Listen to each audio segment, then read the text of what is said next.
तो इस वीडियो में मैं आपको बताऊंगी कि ट्विन फ्लेम्स कौन होते हैं और उनका मकसद क्या होता है इस तरह पर। ट्विन फ्लेम्स जो होते हैं वो एक ही मॉलिक्यूल्स से बनी दो बॉडी होती हैं, यानी उनको तैयार एक गोले के रूप में किया जाता है। यानी जो एक एटॉमिक एनर्जी जिसे होती है तो उसको दो पार्ट में डिवाइड कर दिया जाए तो उसकी एनर्जी सेम रहती है।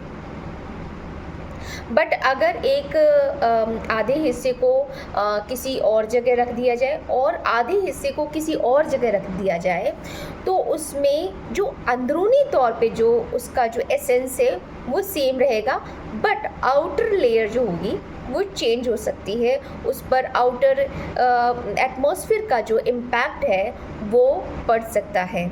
तो उसी तरीके से ट्विन फ्लेम्स के बीच में क्या होता है, भगवान ने एक गोला बनाया और उस गोले की जो दो हिस्से किए और एक हिस्सा अलग बॉडी में डाल दिया, एक हिस्सा अलग बॉडी में डाल दिया। दो बॉडी बना करके दोनों दो पार्ट किए उस गोले के अंडे के और उसको अलग अलग चीज़ों बॉडी में डाल दिया गया। बट वो एनर्जी तो एक ही है, पर वो अलग अलग बॉडी में एग्जिस्ट कर रही है। अब उनको धरती पर भेजा गया, लेकिन धरती पे आने से पहले उनको कुछ काम दिया गया, उनको कुछ वर्क दिए गए कि आपको ये करना है। तो उन्होंने उस वक्त में हामी भर दी, हाँ बिल्कुल हम ये वर्क वहाँ धरती पे जा कर के करेंगे और जो भी मेरा सोल मिशन है उसको मैं कंप्लीट करने की पूरी कोशिश करूँगा। क्या मतलब करूँगा ही करूँगा। ये गॉड का प्लान होता है कि उनको उसी काम के लिए जनरेट किया जाता है।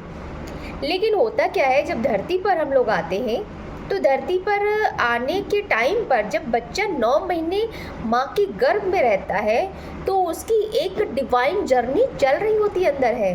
उसकी जो जितने भी उसके जन्म हुए होते हैं उनकी जो प्रोसेस होती है वो भी उसके साथ में चल रही होती है और उस प्रोसेस में वो अंदर ही अंदर उसका मंथन चल रहा होता है। तब जब बच्चा अंधेरी गुफा में सरवाइव कर रहा होता है और बहुत सारी जो तकलीफ़ें होता है उसको भी सहन कर रहा होता है, आउटर वर्ल्ड की जो इम्पैक्ट है उसको भी वो सुन रहा होता है।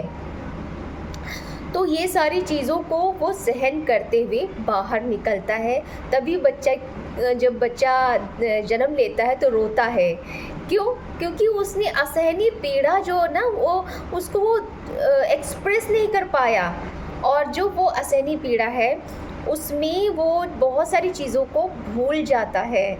जब वो बाहर की जो दुनिया आँख खोलता है, देखता है तो वो बहुत सारी चीज़ों को वो भूल जाता है। अरे अंदर की गुफा में जो अंदर का जो अंधेरा था उससे ये बाहर का जो वातावरण है बिल्कुल चेंज है। अब यहीं से शुरुआत हो जाती है उसके चेंजेस की। जो अवेकनिंग जो उसकी जो 9 महीने की मंथन थी वो धीरे धीरे करके वो भूलना शुरू कर देता है। लेकिन यहाँ पर जो अगर उनको वही सारी बातें जब उनके सामने लोग करना शुरू कर देते हैं, वही जो चीज़ें उसने अंदरूनी तौर पे या पिछले जन्म में या फिर गॉड के द्वारा जो उसे डिज़ाइन किया गया था, जिस वक्त में जो सारी बातें बताई गई थी वो सारी बातें अगर उसके बाहर निकलने के बाद में भी उसको वैसा ही एटमॉस्फेयर मिलने लगता है तो वो सारी चीज़ों को वो कैरी फॉरवर्ड कर लेता है। और अगर वो नहीं कर पाया, अगर जिस माहौल में उसने जन्म लिया है उसमें वो वैसा वातावरण नहीं है, जनरली उनको बहुत सारे चैलेंजेस दिए जाते हैं ताकि वो स्ट्रॉन्ग बना पाए अपने आप को। कुछ तो बाय बर्थ स्ट्रॉन्ग होते हैं और कुछ बाय बर्थ स्ट्रॉन्ग नहीं होते हैं, तो उनको चैलेंजेस के थ्रू उनको स्ट्रॉन्ग बनाया जाता है।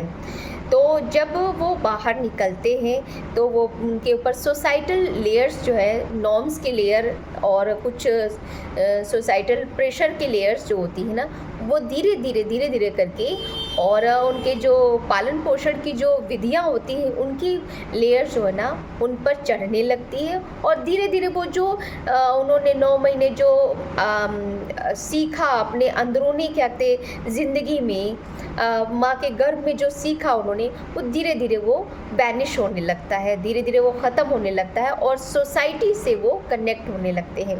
और जब वो कनेक्ट होने लगते हैं तो वो उसी में रमने लगते हैं और रमते हैं। फिर क्या होता है कि जैसे ही बच्चा थोड़ा सा बोध में आता है, थोड़ा सा जानना शुरू करता है, समाज को देखना शुरू करता है, उस वक्त उसे कई सारे ड्रीम्स आने शुरू हो जाते हैं। बहुत सारे जो बच्चे होते हैं जिनको गॉड की तरफ से बहुत ज़्यादा ब्लेसिंग्स मिली होती हैं, तो उनको बहुत सारे ड्रीम्स आना शुरू हो जाते हैं और उन ड्रीम्स का जो मीनिंग है वो उस वक्त में नहीं समझ पाते हैं, लेकिन बाद में वो धीरे धीरे उन ड्रीम्स को समझना शुरू करते हैं।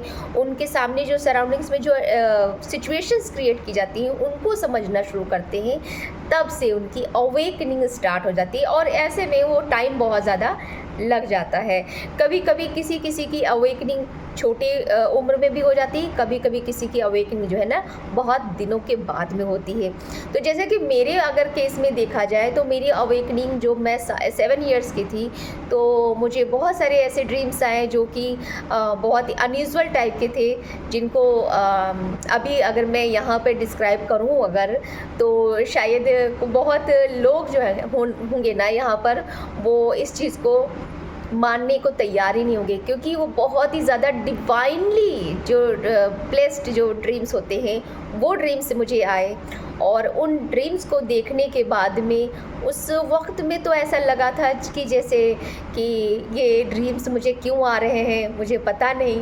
हालांकि जो एक छोटी सी 7 साल 8 साल की बच्ची है उसको क्या मालूम कि ये ड्रीम्स क्यों आ रहे हैं, लेकिन वो ड्रीम्स के को देख रही थी और वो ऐसी ड्रीम्स थी कि वो आज तक दिमाग में एग्जिस्ट करते हैं। उन चीज़ों की जो पिक्चर थी वो आज भी मेरे दिमाग में एग्जिस्ट करती है। तो जो सीक्वेंस में मुझे ड्रीम्स आते रहे, मुझे 12th तक तो बहुत सारे ऐसे ड्रीम्स आए जो कि आज मुझे उन चीज़ों की इम्पॉर्टेंस, उन चीज़ों का एक रियल मीनिंग जो है अब मुझे समझ में आने लग गया है। तो शायद वो ड्रीम्स से इसीलिए दिखाए गए कि बाद में जब तुम्हारी पूरी तरीके से अवेकनिंग कराई जाएगी तो उन ड्रीम्स का मतलब तुम समझ पाओ। तो मुझे स्नेक्स के ड्रीम्स आए, लोटस के ड्रीम्स आए, भगवान शिव जी के ड्रीम्स आए, भगवान गणेश जी के ड्रीम्स आए और माता रानी के ड्रीम्स आए, और एक पर्सन के ड्रीम आए। एक व्यक्ति का ड्रीम मुझे बहुत दिनों तक आता रहा है, यहाँ तक कि मुझे याद है कि 12th क्लास में थी तब तक उस पर्सन का ड्रीम मुझे आता रहा है। और जब मैं ग्रेजुएशन कर रही थी तब मुझे टाइम ट्रैवलिंग का जो एस्ट्रल ट्रैवलिंग जो होती है उसका ड्रीम भी मुझे कई बार जो एक्सपीरियंस है वो मुझे हुआ है। मैंने कई बार एस्ट्रल ट्रैवलिंग भी ग्रेजुएशन के टाइम पर की है, तो मुझे समझ नहीं आती थी कि आखिर ये सब क्या हो रहा है मेरे साथ में, लेकिन ये चीज़ मुझे पता चल रही थी कि कुछ ना कुछ ख़ास है जो कि मुझे सर्च करना है। और मेरी बचपन से ही बहुतों से बनी नहीं, मैं बहुत ही एकांत में रहने वाली लड़की थी, लेकिन जब मैं हॉस्टल में आई तो थोड़ा सा मेरा बिल्कुल बिहेवियर एकदम से चेंज हो गया। मैं पहले बहुत ज़्यादा छोटी थी तो पूजा पाठ में, भक्ति भाव में बहुत ज़्यादा रहती थी। मेरी सुबह भी 2 घंटे पूजा चलती थी, शाम में भी 2 घंटे पूजा चलती थी। और उसके बाद में मैंने उगते सूरज को भी जल दिया है और ढलते सूरज को भी मैंने जल दिया है। हालांकि बहुत लोग इस चीज़ को नहीं मानना पसंद करेंगे, नहीं अच्छा मानेंगे कि ढलते सूरज को कौन जल देता है, शाम के वक्त कौन, बट मैं देती हूँ। मैं लोगों की बिलीफ सिस्टम पर नहीं चलती हूँ। मैं लोग जो बिलीफ सिस्टम जिन लोगों ने बना रखा, मैं उस पर वर्क नहीं करती हूँ। मुझे जो लगता है कि वाकई में जो सही है, जो मुझे लगता है, जो मेरे इंट्यूशंस बता दे, जो मुझे डिवाइन की तरफ से जो गाइडेंस मिलती है, मैं उस पर काम करती हूँ। मैं लोगों की बिलीफ सिस्टम पर चल करके काम नहीं करती। हालांकि थोड़ा सा ये ज़िद्दी स्वभाव भी लोग कह सकते हैं, बट मेरा यही मानना है, मैं ऐसी रही हूँ हमेशा से। और दूसरी बात ये है कि